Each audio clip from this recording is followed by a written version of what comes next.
That thing there is the star of the show. I wasn't going to do the unboxing today, but it's almost become imperative because it kind of runs in concert with how I'm going to lay out the base on my enclosure, shed base, the placement of the exhaust and the floor vents. So this is the star of the show, not this guy. So let me get started here. But a swig of coffee never hurts anything. So this is the Firman H08051. It's a 10,000 10,000 watt surge and 8,000 running watts on gasoline. And it's dual fuel. What is the stinking rating on LP? It weighs 250 pounds, so it looks like it's 9050 surge volts or surge watts, and 7250 running watts on low pressure or on liquid propane. It's got an 8-gallon tank for the gas. It's got a 439 cc overhead valve motor. I think they call it like a big head, or anyway, we're going to get to all that. And it's going to make a good alternative for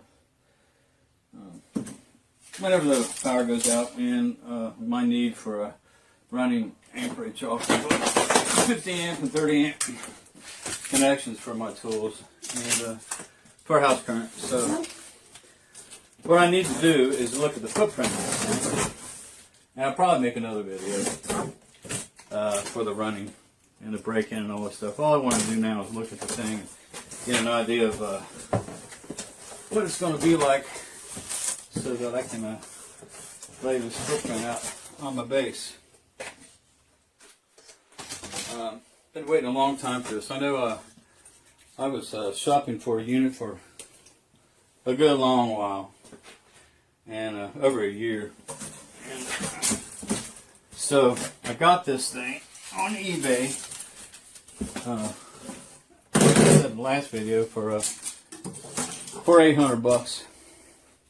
I've seen them as high as over $1,500 for the same stinking model. And you know what? After doing all the research, I'm finding out that these things are going to be very competitive in the market. It may not rival Honda. Honda's got a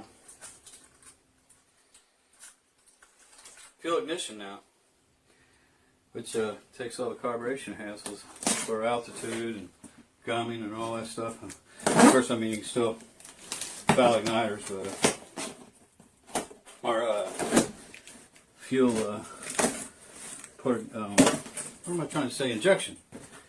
Injection. So anyway, looks like we've got oil and a hose, the wheels, tools for the liquid propane hookup.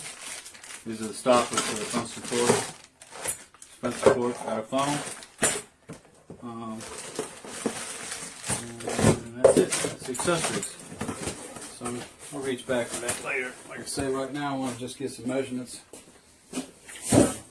Ideally, so I can run up to an auto store here before it gets too late and purchase a muffler. I'm thinking advanced, or I don't know, one of them. Gonna have a. I've seen them at a list as low as $25 or $23 for the Thrush muffler. Kind of like a viable option. Then I'm going to run down inside of that cement board.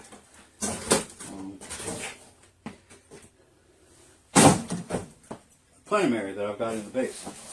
So excited about this. I want to see if this is an experiment is successful, less burning the motor up. My God, wouldn't that be a hassle?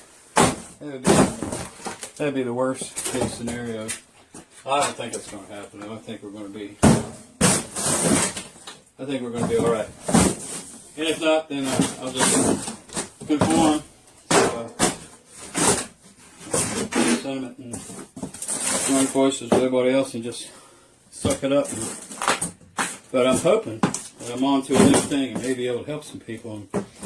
And it's really not that big of a deal. It's like any other project that you get onto. It takes a long time. Right now, the thing about it is I'm not one of those guys that has a game plan formal. Just figuring it out on the fly. So let me get a box cutter.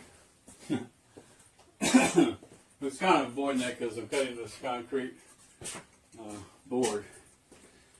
It's probably go. Not bad, but let's push harder, huh?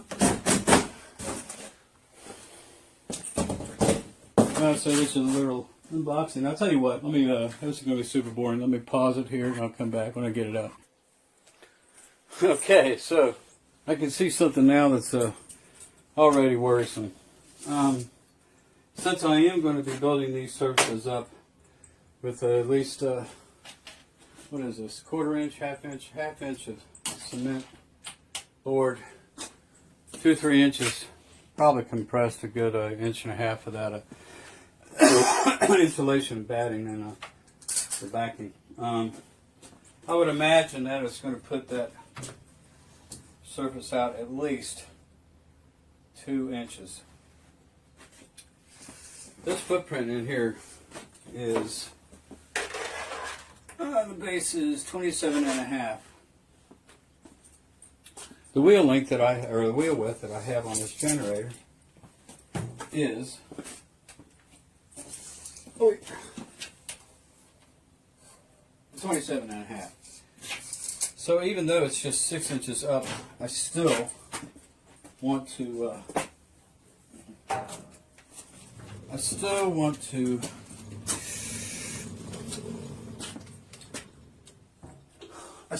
have the soundproofing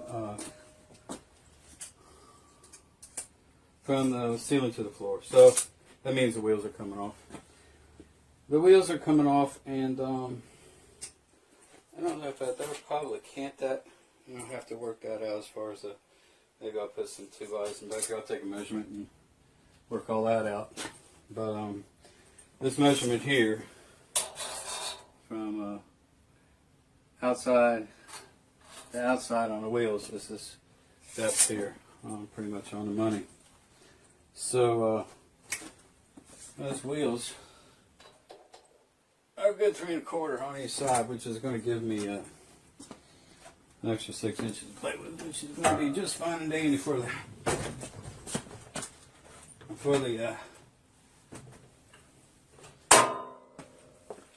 width of the insulation I'm going to put in here.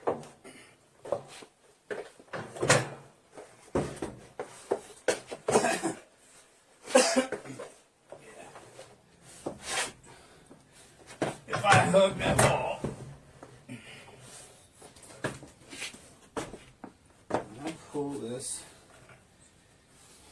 trying to get a couple other ideas out of the way right here now too. That's probably the farthest I can go to accommodate my exhaust idea to go down the floor. I've got a 90 here somewhere. I've hidden it from myself, of course. I don't know what to do with it. Anyway, let me just see if that 90 will go down. I can modify the spark arrestor and have my 3-inch pipe going down to this area that I have made up. Well, it's just enough room for a bottle too. That's great. Here's my pull. Coil. Yeah, but the tire's got to go. Got to go, got to go, got to go, go. Here it is. Got stuff stashed out of my way, so it doesn't get on my nerves. I actually probably will have to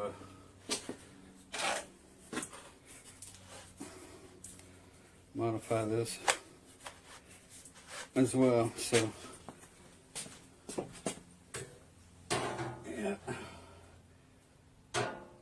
So that's that for that. But the idea is get the wheels off so that I'll be able to, yeah, it just fits in there.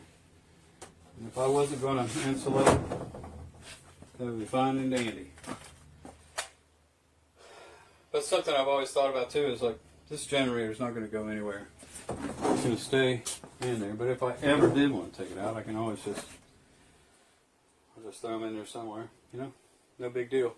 Let me continue the process and do a little more measuring. We'll take it up again here in a minute. Okay. All right.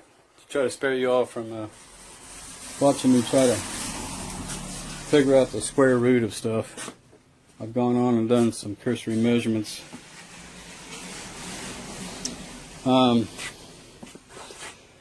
So I'm working on two things at once. I'm always spinning a couple plates at a time, so I've got a basic understanding of this.